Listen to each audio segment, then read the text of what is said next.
I still can't do it. What's going on, you guys? Welcome to The Camera Adds 10 Pounds. I'm your host, Peter Sirs. What's up? Before we start, I gotta let you guys know, as always, this podcast is brought to you by my good friends at perfectshaker.com. Look at it. It's the Perfect Shaker. It's got the little rod in there. It's got the little mixer in there. Perfect Shaker has all of your fitness accessory needs. So if you're a fitness lover like me, or you have a fitness lover in your life like me, do yourselves a favor. Go to perfectshaker.com, enter the promo code 10 pounds, the word 10, the word pounds. You will save 15% off of your order. They have meal prep bags, meal prep containers, pill containers, workout towels, wrist straps. They have all kinds of stuff for the fitness lover in your life. So do yourself a favor, like I said, check out perfectshaker.com, enter promo code 10 pounds. You'll save 15%. Tell them Peter sent you. And as always, this podcast is brought to you by my good friends at Bucked Up Supplements. Bucked Up Supplements from Salt Lake City, Utah. They have every supplement that you need to get to whatever your fitness goals might be. If you're looking to lose weight, they've got stuff for that. If you're looking to gain muscle, like I've done over the last 3 months, I've gained 10 pounds of muscle, you guys. I know. They have stuff for that. If you want to do endurance events like me, they have stuff for that. They have everything: protein powder, pre-workout, post-workout, intra-workout. They have natural testosterone boosters, creatine, glutamine, amino acids. They have everything. So do yourselves a favor. Like I said, if you want supplements, that's all I take, Bucked Up Supplements. Go to buckedup.com, enter the promo code 10 pounds, the number 10, the word pounds. You will save 20% off of your order. All right, guys, let's go. Let's just do this. Happy April. April showers bring May flowers, they say.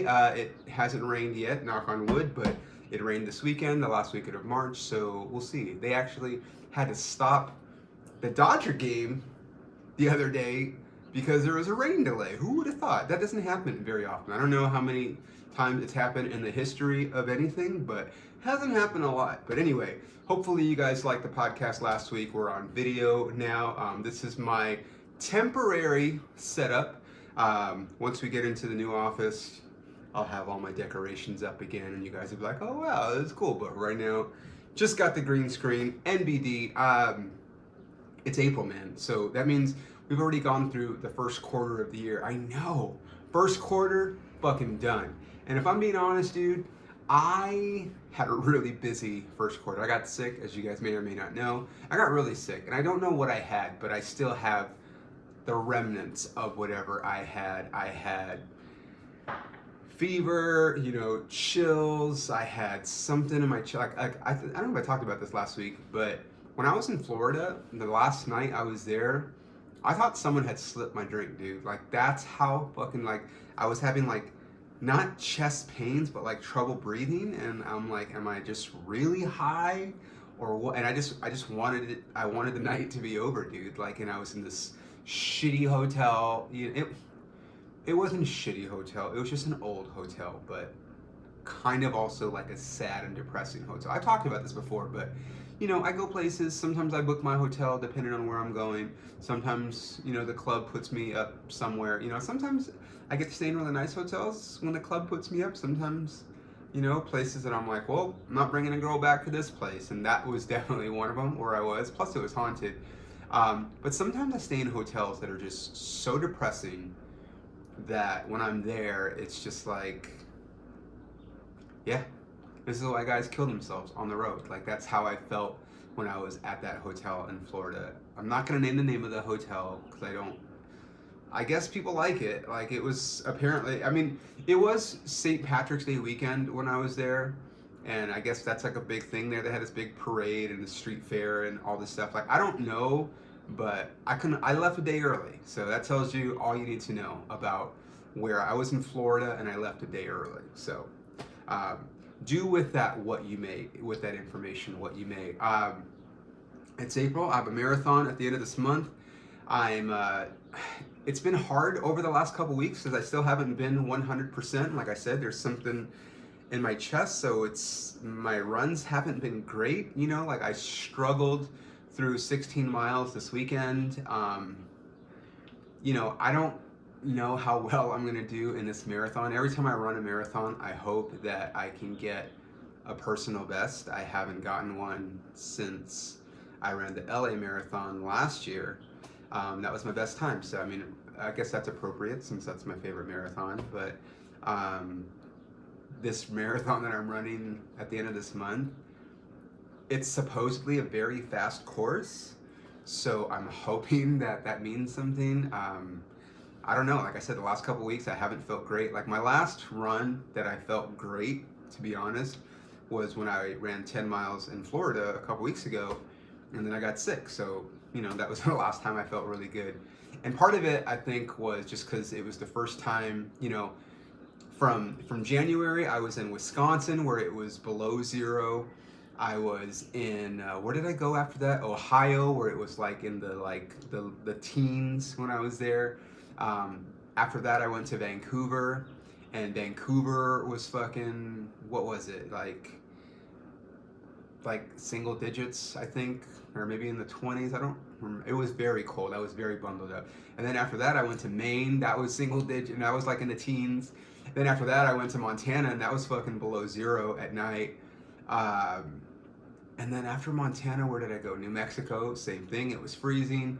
I went to all these places that were just fucking cold, and it kept getting colder. And then finally, a couple weeks ago, I ended up in Florida, and it was like, oh, great. Like even like when I was in Reno a few weeks ago, that was like 20 or something. Like it was snow everywhere. It just snowed. So Florida was like the first, and even like I'm not really home as much, so I don't get to run in LA or anywhere during the week, So Florida was like the first run that I did that was like at a normal temperature, and I think that's why I felt so good, because it was a little humid, but it wasn't like awful. It's March, so it's not horrible. It's like it was like, I want to say like 70-ish, somewhere around there. It wasn't too hot. It was like perfect.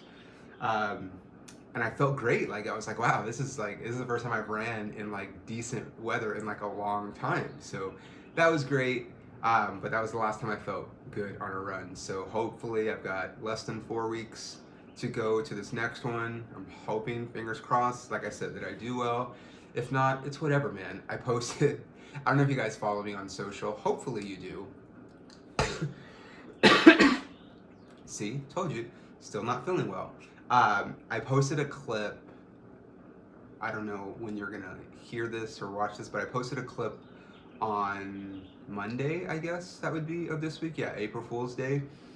And, when you post clips on, like whether it be Instagram or TikTok or Facebook or what, any of those apps, on Instagram and TikTok, this is, I'm just gonna peel back the curtain a little bit, but on Instagram and TikTok, you have to keep it 90 seconds or less, which is great. I mean, that's enough. We live in a society now where people's attention span is so short that you have to kind of keep it short. And then on YouTube is trying to compete with TikTok, so they have something called Shorts, and in the Shorts, those have to be less than 60 seconds. That's how Reels used to be on Instagram. And they changed it to 90 seconds.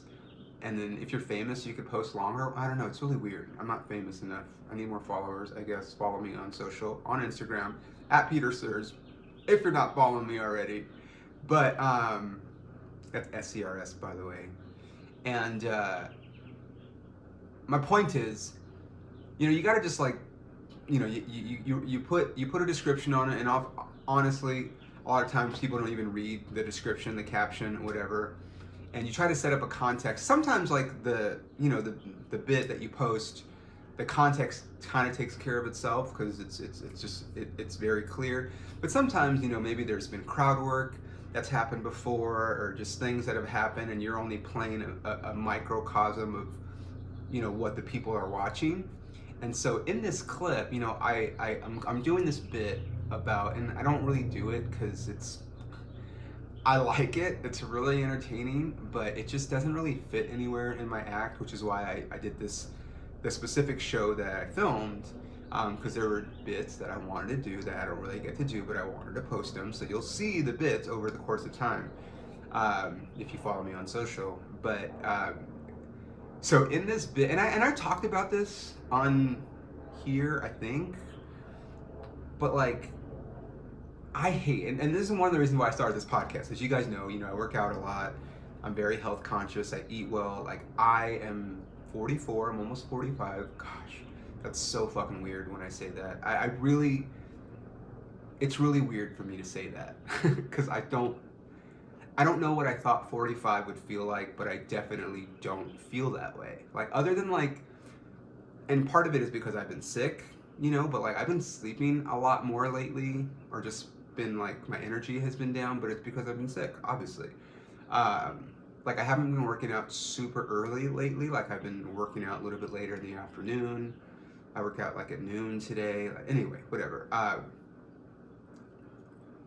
But like, part of the reason I started this podcast is you always, you follow any comedian's podcast, and when they're talking to each other, they're talking about, doing blow and, eating like shit and sleeping till 2. And I've been on the road with guys that, I've woken up, gone to the gym, eaten breakfast, wake up, eat breakfast, go to the gym, eat lunch, come back, and these motherfuckers are still asleep. And I'm like, yo, dude, like, what are you doing?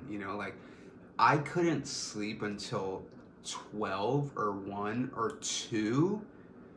I could stay up all night, probably fucking, let's be honest. Go to bed at like, and I've done that before, by the way.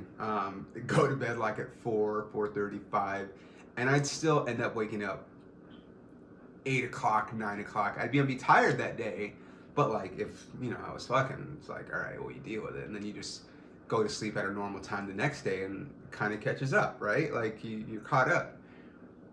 I couldn't sleep until 1 or 2, even if I tried.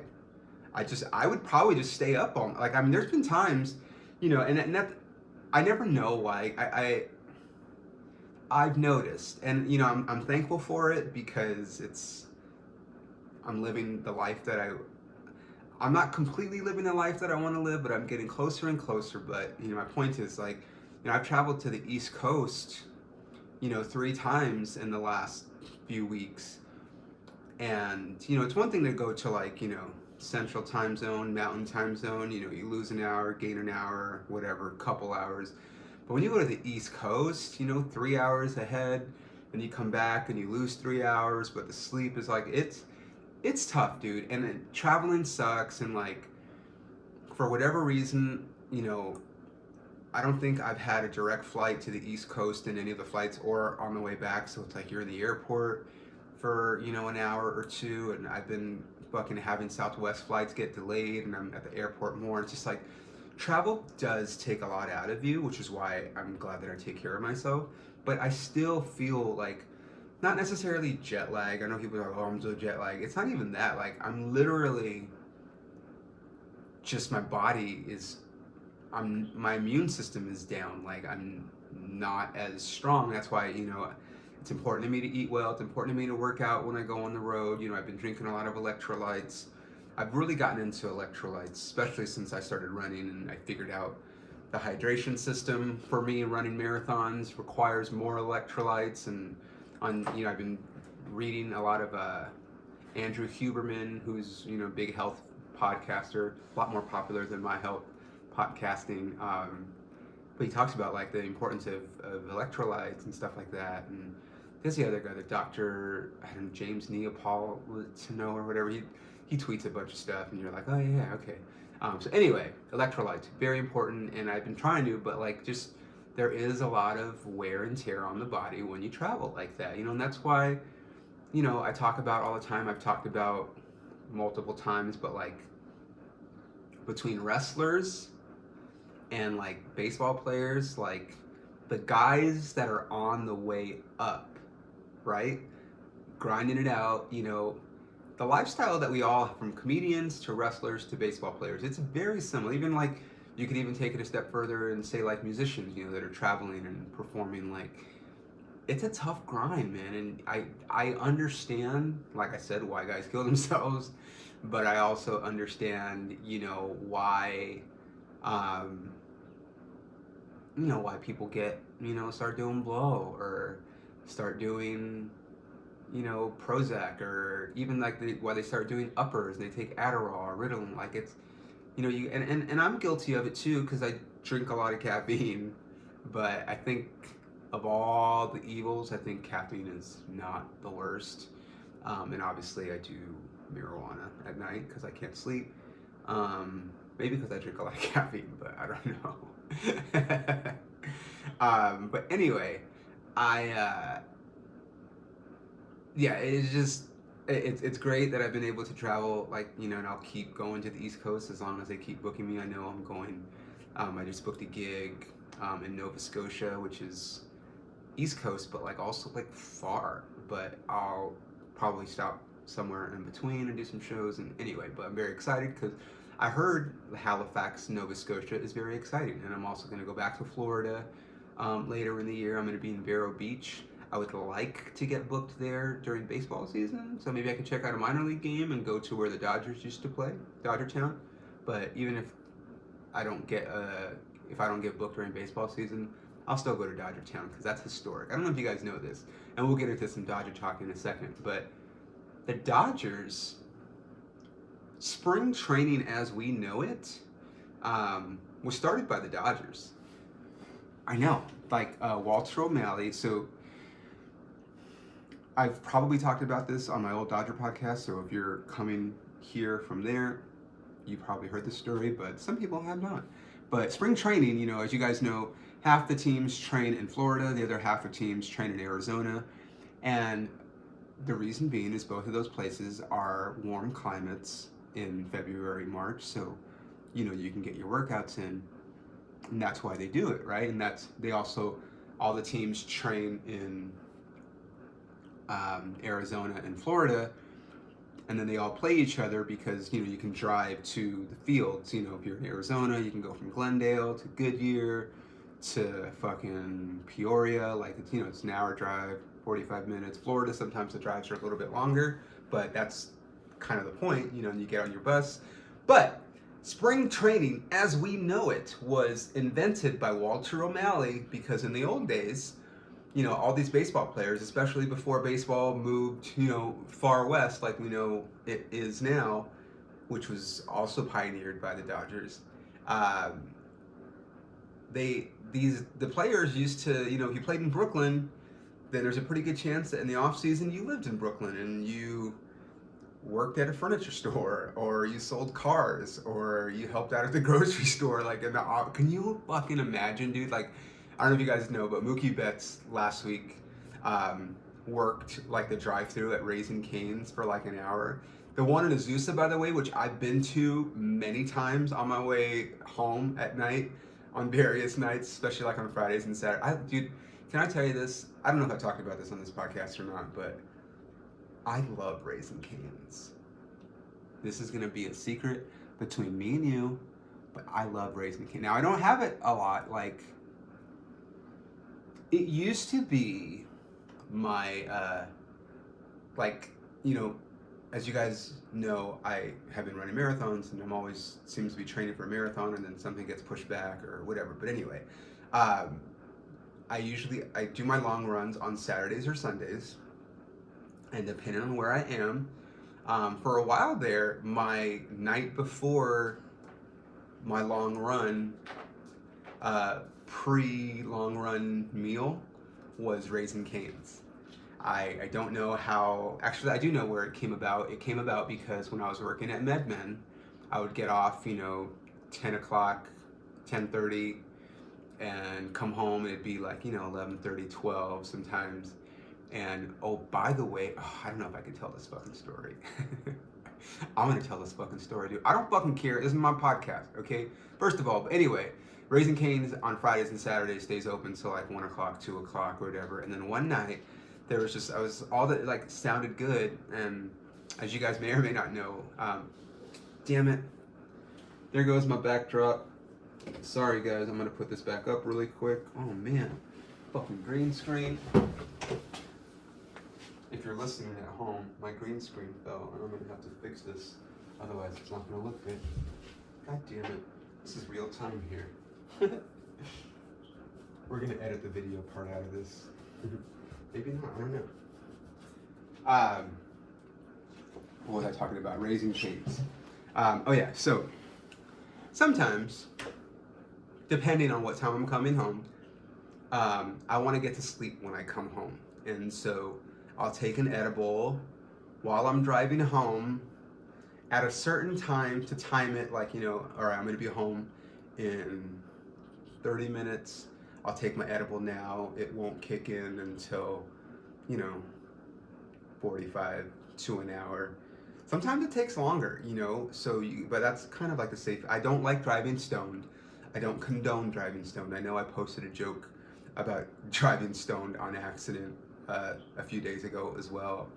It got like 30,000 views, which is crazy because it's funny, but it wasn't even like a joke. I mean, it's funny. It's a funny story, but it's not really like I don't talk about it in my act. But there was a show that I did in Florida a few months ago.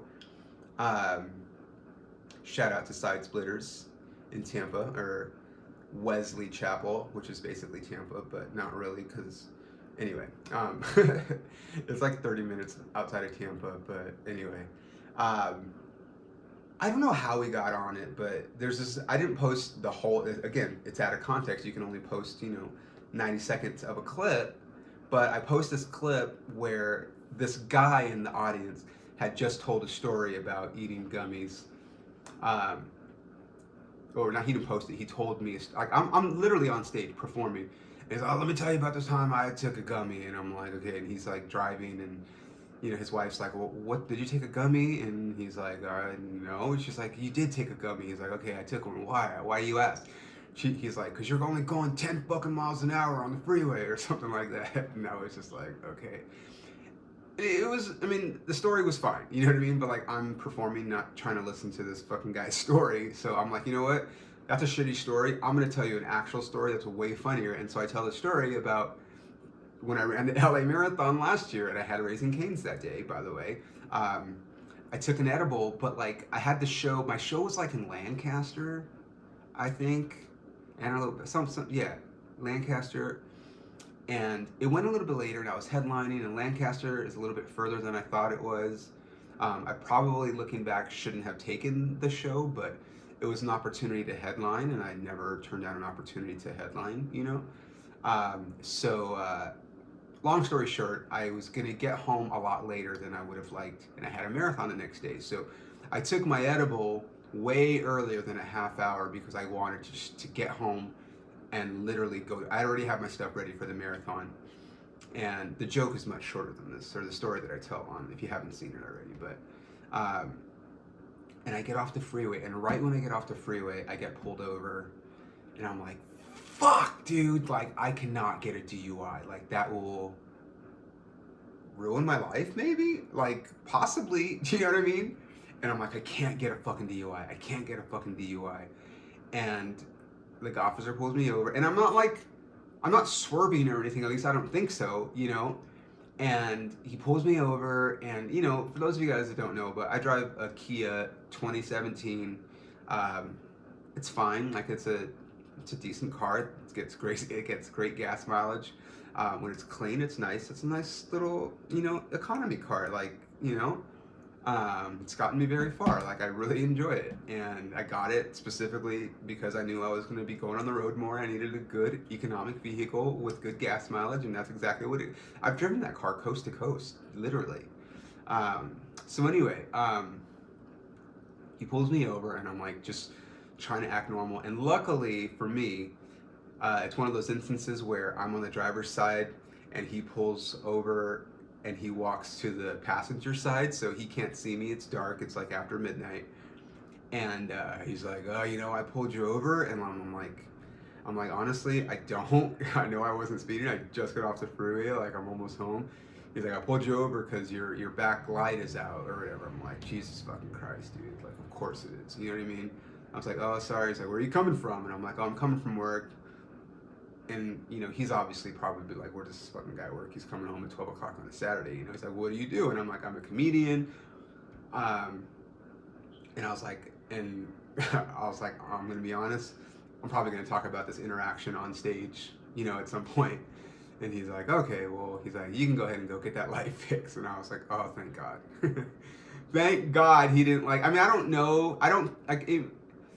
I was definitely feeling the effects of the edible, I don't know if my eyes were squinted or whatever, but luckily he didn't look me in the eye, or I don't think my speech pattern. I've performed stone before. I don't think there's a difference, but I think that's what a person with like a problem would say. So I don't know, dude, but he let me go. Anyway, I posted the joke and whatever. So anyway, I don't even know why I told that story, to be honest with you, but anyway. Let's get into some Dodger talk. Really quick, like, as you may or may not know, used to have a Dodger podcast. I no longer have it, so now I'm just going to do brief Dodger updates every week here. Dodgers are fucking... Here's the thing about the Dodgers. They made a lot of moves this offseason, and it almost made me restart my Dodger podcast, because I ended it last season for a number of reasons. But, you know, all the moves they made in the offseason with the signing of, obviously, the best, arguably, best ball player of all time, if he continues on the trajectory, Shohei Ohtani. Not to mention that, but he's an international star. Ugh.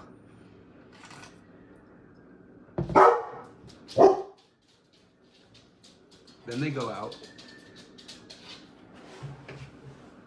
Timeout.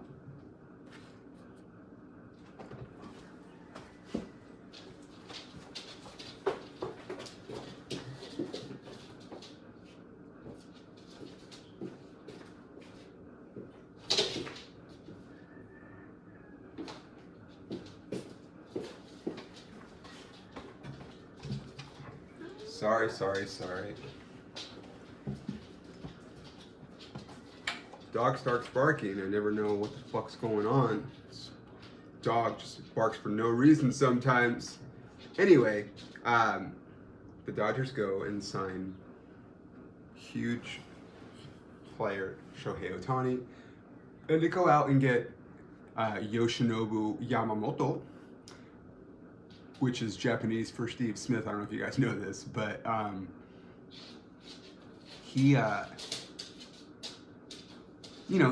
he signed a long fucking contract, and before he threw a pitch in the major leagues, and he was one of the best pitchers on the market. Every team wanted, every team that could afford him made an offer. Yankees, Red Sox, Giants, everybody chose the Dodgers. But it's a lot of money to give somebody that's never thrown a single pitch in the major leagues, and a lot of years to give somebody. And as you guys know, contracts in the major leagues are guaranteed, but on top of that, though, they still have,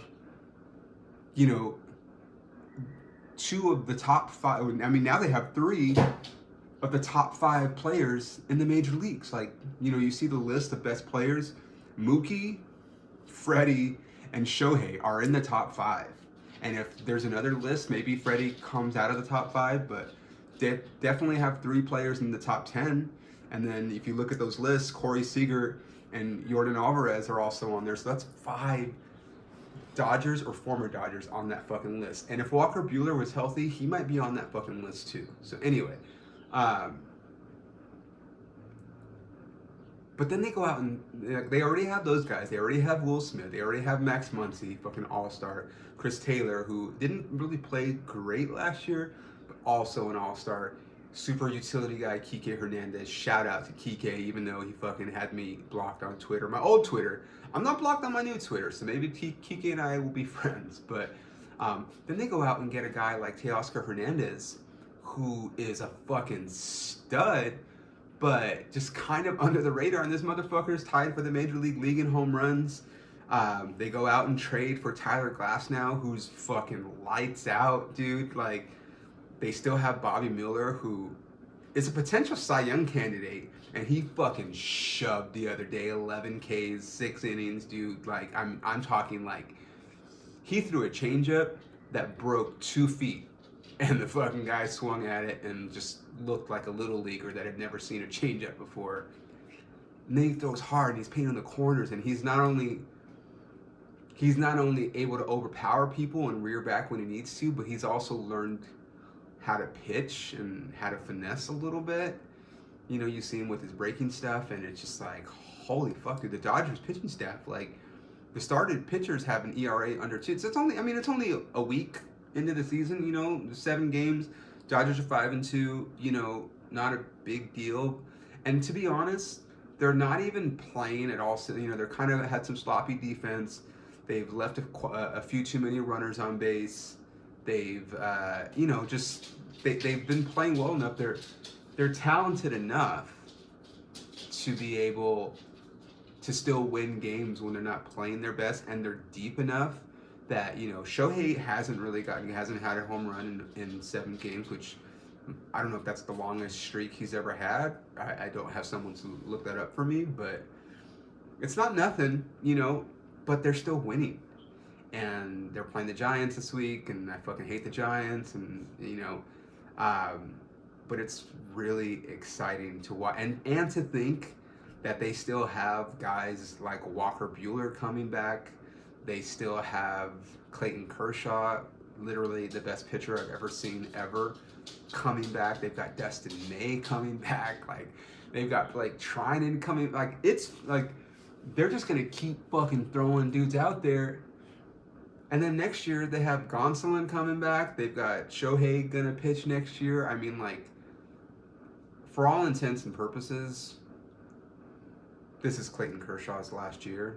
As sad as that. Unless he's gonna come back and be a fucking swing guy, be a left-handed guy out of the bullpen, be a closer for like a year or two, like John Smoltz did at the end of his career. I don't know, but you look at that Dodgers rotation, and you got, like I said, you got Glass now, who's gonna be here for quite a few years. You've got Otani, who's gonna be there. You got Yamamoto. That's top 3. Bobby Miller's right in there, so that's 4 fucking studs. And oh yeah, Gavin Stone is fucking dealing the other night. Like, I mean, an embarrassment of riches. And as we all know, if you follow baseball, sorry if you don't, but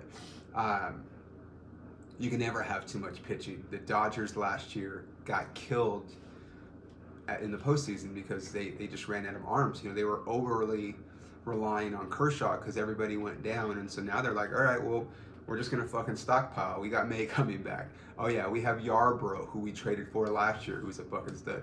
We picked up John Paxton, who had a great fucking outing the other night. Like, just one guy after it. Like I said, and fucking Gavin Stone, who people don't even think about. They traded away Pepio, who was one of the best pitchers in the organization.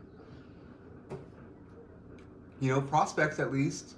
And then they got that guy hurt. I forget what his first name is. Like, he supposedly has the best stuff out of anybody. You're just like, a lot of fuss has been made about the fact that the Dodgers don't have a ton of left-handed relievers. But when you got a bunch of guys coming out of the bullpen throwing fucking 98 to 100, who cares? Who fucking cares, dude? They still got Gratterall that's coming back. Like, oh man, like, this season, I've talked about it before on this podcast, and I've been contemplating seriously.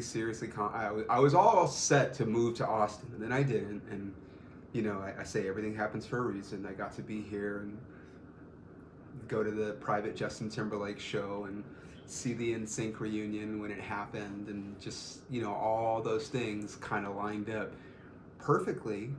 And I think that there's a reason why. Even though I was convinced in June that I was moving to Austin, and then things just kept getting pushed back. But lo and behold, I'm here. I got to go to opening day. What day is it? I guess that was last week. And I got to see that. My buddy's getting married this week. Shout out to my buddy Juan. I hate weddings, by the way, so that you're a very important person to me if I'm taking time out of my schedule to go to your wedding. I have a joke about it in my special. I know what you did last quarantine, so if you want to know how I feel about weddings, go back and watch my special if you haven't watched it already. Sorry, guys, I can't shake that. Anyway, and then we go back on tour. I'll be in Phoenix next week at JP's Comedy Club, headlining. I love to say that when I get to say I'm headlining this place, wherever it is. Like, I just love saying that because that's been the goal, and I'm headlining more and more. And I tweeted this, and I still say tweet. I don't say X because it's stupid. Um, I've been getting like all these headline gigs, and I don't, like I've been on TV, I've been on stuff that like I can use like in my letter when I'm writing to these comedy clubs and saying, hey, book me. I've been on this, but like nobody knows me. Do you know what I mean? So like the fact that I'm able to book these headline gigs at like comedy clubs and get paid when I'm getting paid, on some of these gigs with no major credits. I don't have a ton of followers and I don't have a manager or an agent. Like, I'm pretty proud of myself, if I'm being honest. Like, it's a lot of work. It's a lot of work that people don't notice because they don't see the countless emails that I send, and sometimes I get rejected, and I haven't been getting rejected as much, but I get a lot of emails that get ignored,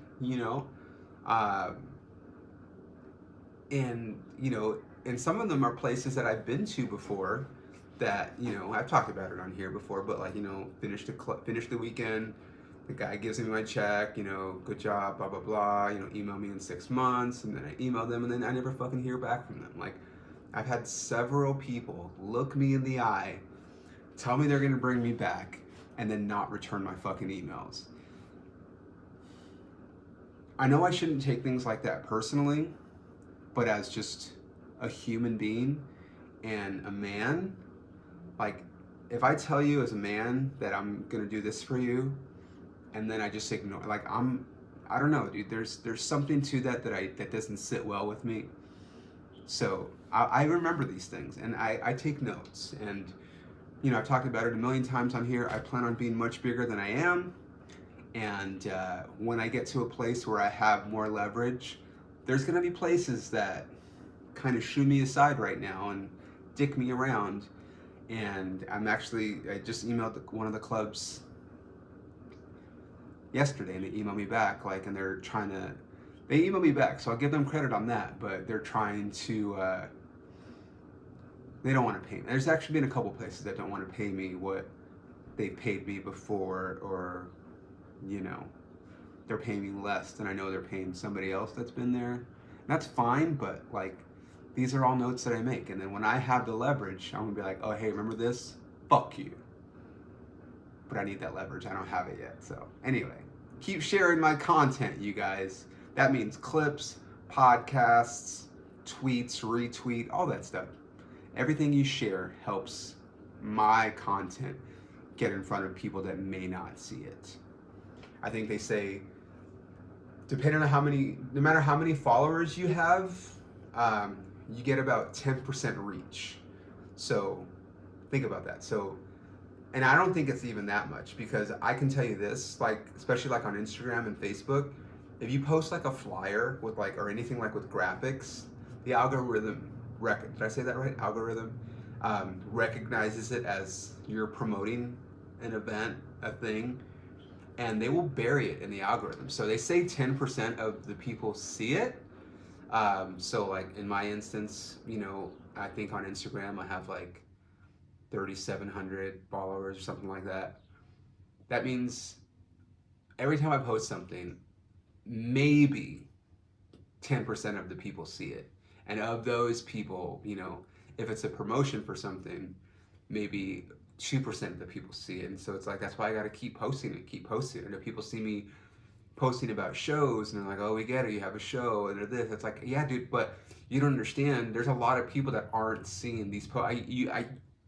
You will not believe how many fucking people, after it just fucking happened. I posted that I'm going to be in Florida, and somebody that I went to high school with was like, oh, when are you going to come to Florida? I was like, well, I was just fucking there like a week ago. Oh, I didn't know. I'm like, I fucking posted it like 10 times, dude. Like, and sometimes I think people are full of shit, that they don't see it. But sometimes I just think it's the algorithm hiding it. And that's why I say, like, I ask, if you're listening, you obviously care enough about what I'm doing.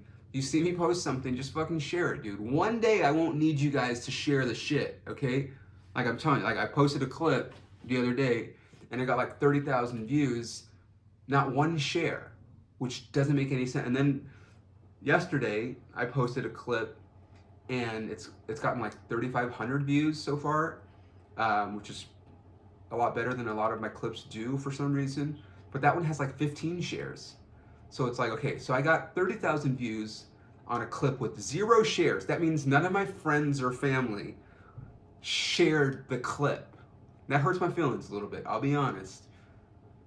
But then I have another one where like 15 people, and the thing that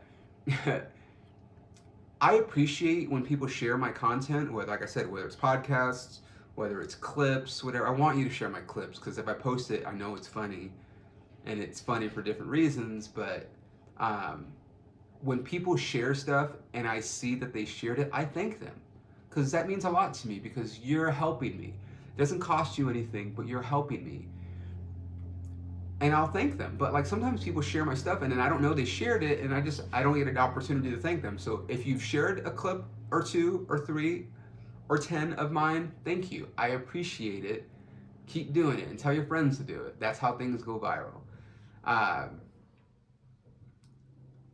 don't know why I got into. Oh, anyway, I'm talking about like posting about shows and stuff. So anyway, I'm excited to be. I'm going to be at JP's Comedy Club next weekend.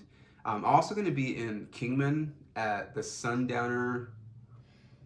I think it's called the Sundowner Saloon. That's on Thursday, the 11th, and then Friday, that's the 12th. I'm at JP's Comedy Club, and then Saturday, the 13th, I'm at JP's Comedy Club, and then the following weekend, I'm going to be I'm featuring for Chris Frangiola, who I've worked with before, but I'm not opening. I'm opening for him, but I got booked through the club. Like he didn't ask me to open for him, so whatever. Anyway, but that'll be fun because I'll be at Hyenas in Dallas, and then I come home and I have a show at the Ontario Improv Wednesday, April 24th. People are buying tickets, so that's good.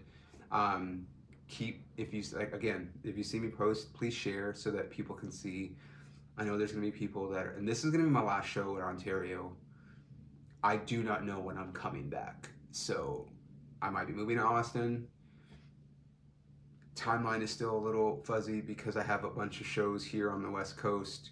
I don't think it makes sense for me to go to Austin, but then have to come back to Arizona, and then go to Austin, and then come back to San Diego, and then I have to go to Boise, then I have to go to Vegas, and it's like, so I have all these like things on the West Coast.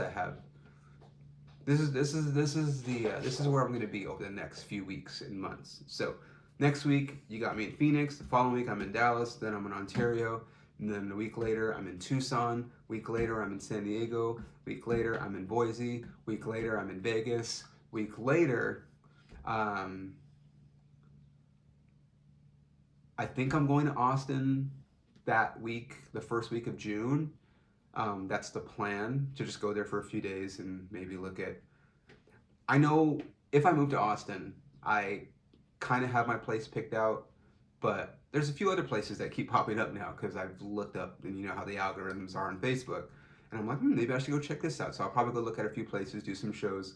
Then I come back and I go to Vegas again, and then I kind of don't have to go. I don't have any gigs on the West Coast, but then in July, I gotta go to Oregon. I gotta go to Washington. I got shows in Portland, Seattle, Medford, Richland.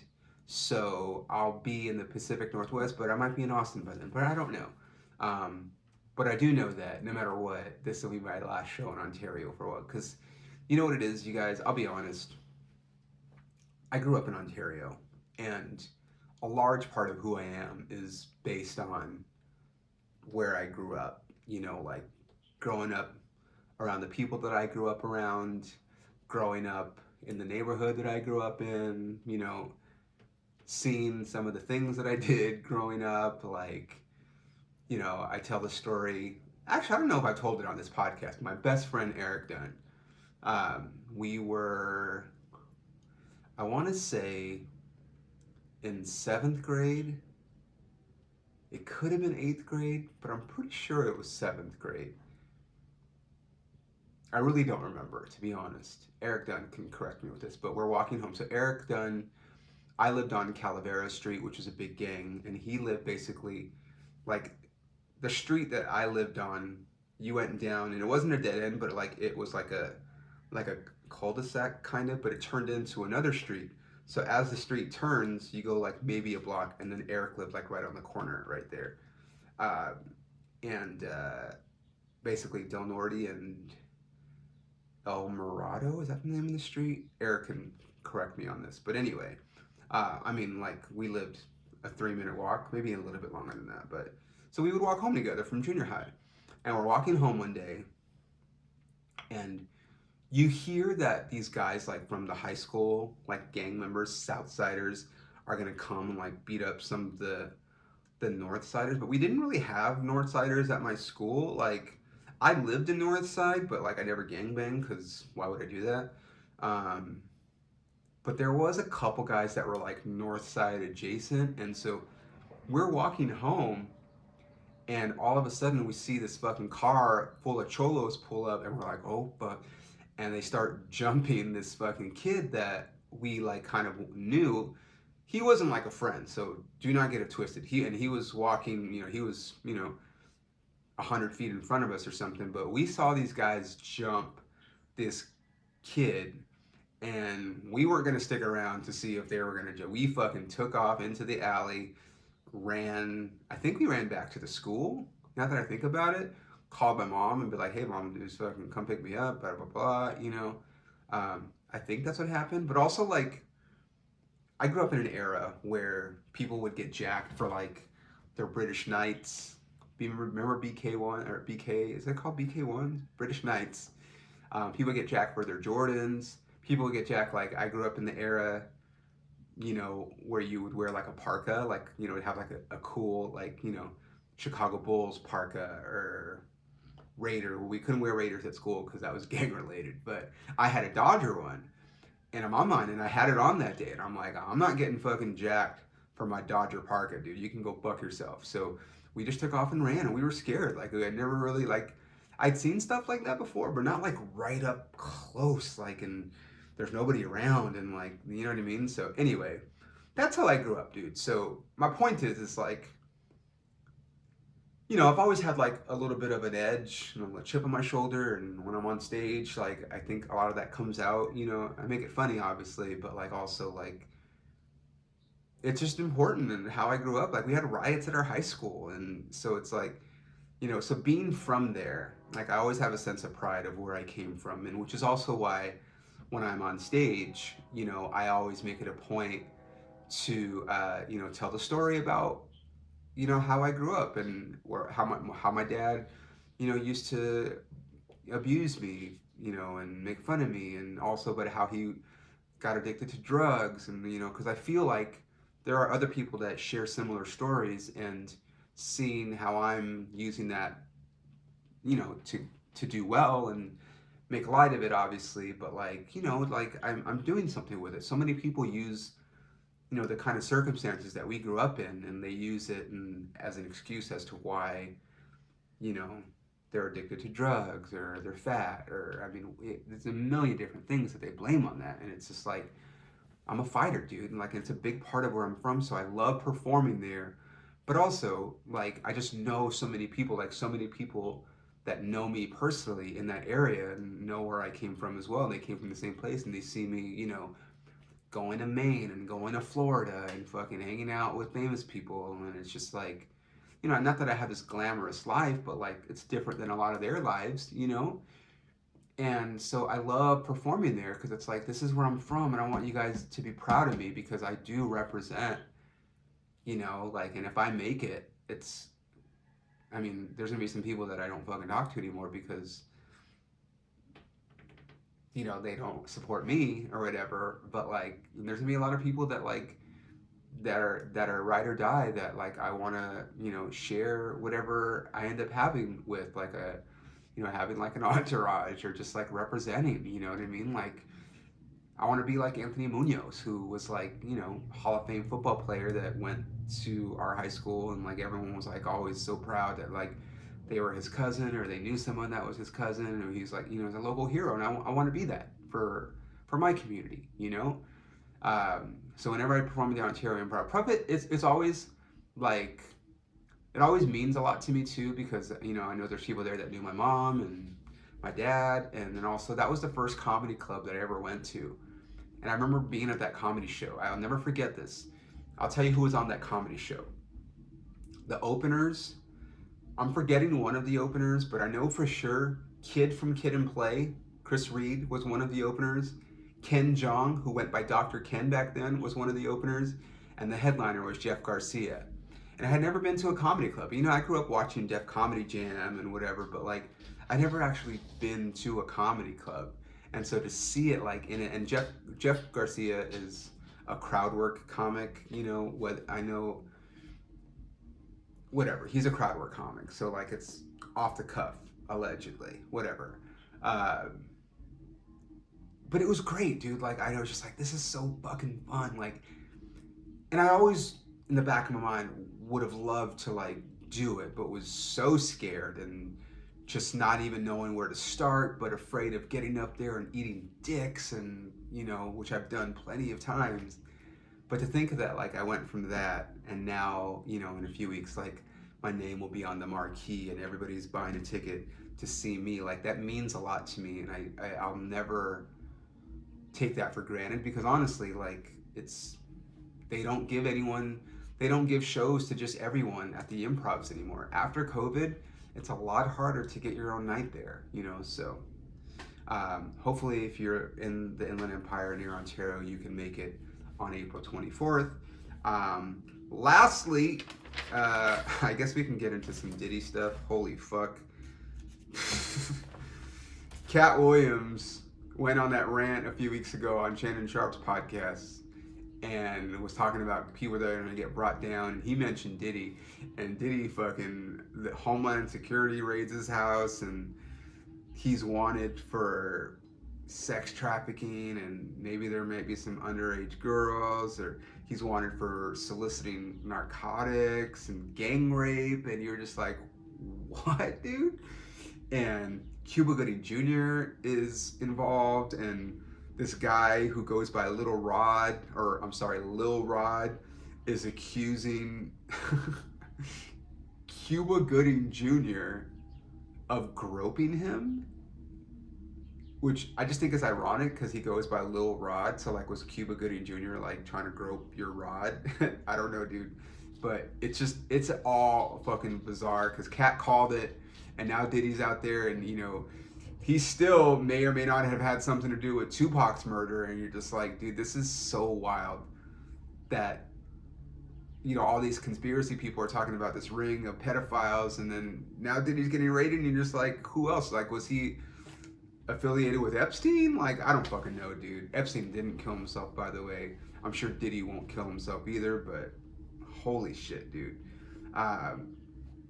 But being that it's WrestleMania season, and if you don't care about wrestling, you might as well just turn the podcast off now, because I think that's where we're going the rest of the podcast here. WrestleMania is this weekend, and I've talked about it before, but I'm so excited.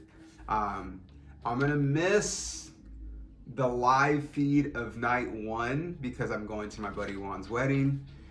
And so it's gonna be really hard I'm gonna have to delete social media.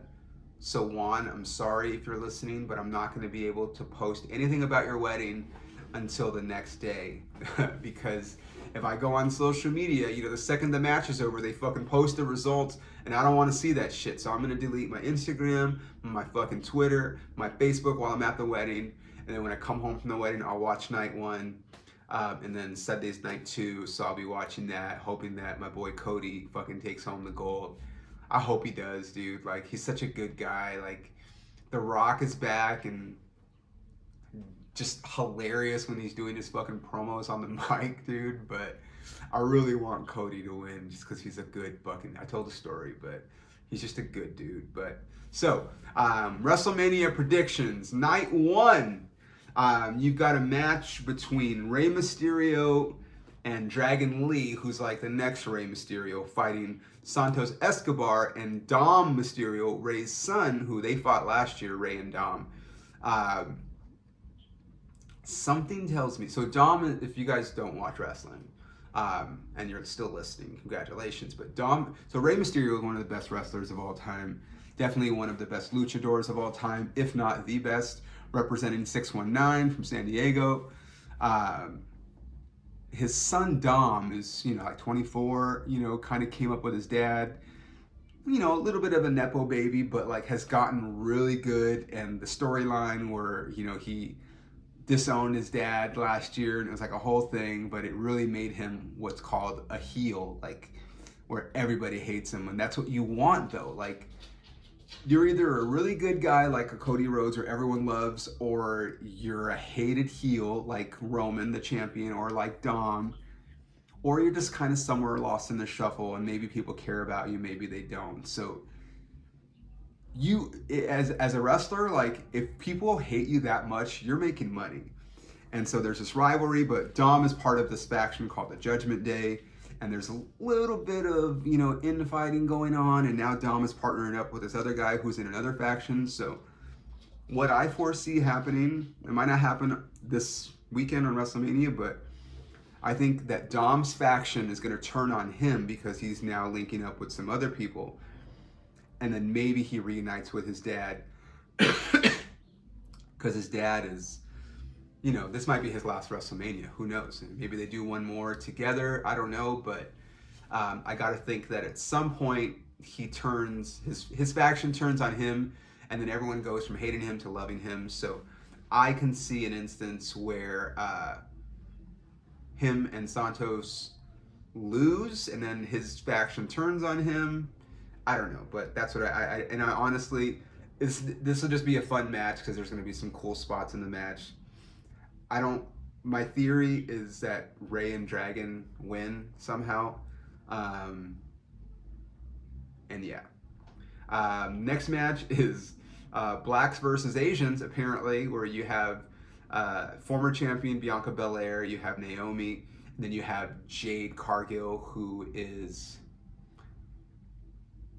arguably one of the hottest female superstars as far as like her body in the history. There's never been a female wrestler that looked as amazing as Jade Cargill. Her body she's in amazing shape, dude. She has muscles on, but she's still feminine. She looks amazing, dude. She's hot as fuck. Like, give me a girl like Jade Cargill and I marry her tomorrow, for sure. And they're fighting Damage Control, and it's a black faction versus like an all Asian and an English chick. It's very weird that they're doing it like that because that's kind of like old throwback wrestling. But I think somehow Damage Control comes out on top somehow. But they're gonna have to showcase Jade because she's like the next big superstar. So you have a DIY, you have a big tag team with ladders and stuff. I think what's gonna happen is they split the tag team belts because there's two sets of tag team belts. I think that Awesome Truth somehow gets one of the golds, and then Judgment Day keeps the other half, and they split the belts. That's what I think happens. You have Jey Uso versus Jimmy Uso, the bloodline splitting up, twin brothers fighting each other. I think Jey loses that because his brother cheats somehow, because they always cheat somehow. No big deal there. Gunter versus Sammy. Gunter's been the longest reigning international or intercontinental championship in the history of the WWE. And Sami Zayn was in a main event last year, and he won the tag team titles. He co-headlined night one WrestleMania, and I know they're trying to paint it that Sammy will win. I don't think he wins. What I think happens, here's my hot take. I think they have an amazing match, and then after Gunter wins, I think Damian Priest of the Judgment Day comes, cashes in his Money in the Bank, and then he becomes the new IC title. So if you don't watch wrestling, they have this thing called Money in the Bank where they have this briefcase hanging on top of a ladder. There's like 5 people in the match. They're all fighting each other, and everyone's trying to get to the top of the ladder. If you can get to the top of the ladder and take the briefcase down, you win Money in the Bank.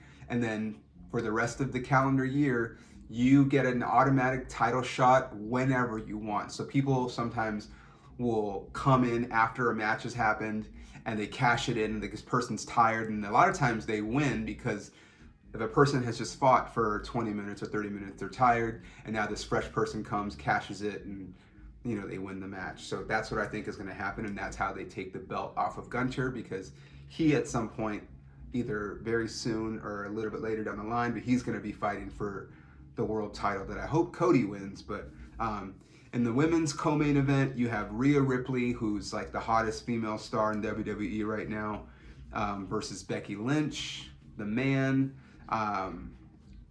I think Becky should win, because I think no one will be expecting that, and if you don't want to be predictable, you figure out a way for her to win. Maybe you get Liv Morgan to get involved, because Liv Morgan has payback on Rhea, cost her the belt, and then they can feud, and then whatever. The favorite is Rhea. She's already been the champion for a year, but if they want to, if they want to ruffle feathers, they could have Becky. They can have Becky win the belt, but we'll see. And then you have the big main event with Roman Reigns teaming up with The Rock to fight Cody Rhodes, my boy, and Seth Rollins. This is just night one of WrestleMania, by the way. And The Rock has made a stipulation that if the Bloodline wins, then in night two in the main event, it's Bloodline rules in the main event, which means anything goes, which means anybody can come in and help, and there's no disqualification, so they can literally do anything, which I think is what they're leading to, because what's going to happen, so I think the Bloodline wins somehow. I've heard rumors that they'll figure out a way for The Rock to pin Cody in the main event, in the tag team, so that it's Bloodline rules the next night. And then I'll just go to the main event really quick.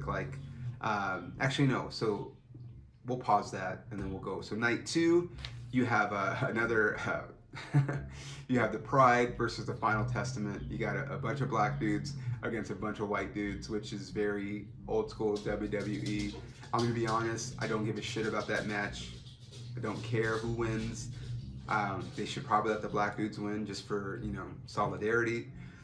Then you have LA Knight, who was one of the hottest wrestlers a couple months ago, who's kind of cooled off, fighting AJ Styles, who used to be the champion, who also was a super hot wrestler and just fought for the title not too long ago. And they both have kind of cooled off, so I don't know what they can do with this match other than maybe give it like a double disqualification so neither one of the guys looks bad. But LA Knight a couple months ago, he fought for the title, and the fans are all fucking behind him, and then WWE, they can't take the title off of Roman yet, so they just let him not be the champion, and now he's kind of cooled off, and that sucks because as a wrestler, you want to ride that wave, So anyway, there's a big match for the U.S. title between Logan Paul, Randy Orton, who I love, and then Kevin Owens, a triple threat match as they call it. Logan is, an up-and-coming he's a national YouTube star, brings a lot of eyes to WWE, but also he's a great wrestler. He's very athletic. I give him lots of props. I think that they put KO into this match so that he ends up taking the pinfall, so that Randy Orton, who's a legend, doesn't look bad and doesn't lose. The match will be great, and then somehow Logan probably cheats, and then KO loses, and that's how he retains the belt. I've heard rumors that Logan is going to fight Cody Rhodes at SummerSlam, which will be huge because that's his hometown, but that's another story altogether. Then you have the women's SmackDown title, Io Sky versus Bayley. They kind of wrote a story with it. Bayley was the leader of Damage Control, then they all turned on her, and then this girl, so I don't know what it is. But then you have Seth and Drew. Seth is probably going to win, and then you have, or Drew is probably going to win somehow. Then you have Roman and Cody. Bloodline rules. A bunch of people are probably going to come and help Cody win. I've heard rumors of John Cena coming back, even Stone Cold coming back, so that's what I think is going to happen. If it does, great. If not, I don't know, but I'm very excited. It's WrestleMania season. I'm looking forward to it. So remember, I'm in Phoenix next week, JP's Comedy Club, and then the following week I'm going to be at Hyenas in Dallas. This has been The Camera Adds 10 Pounds. Thanks for listening. I'll talk to you guys later. Bye.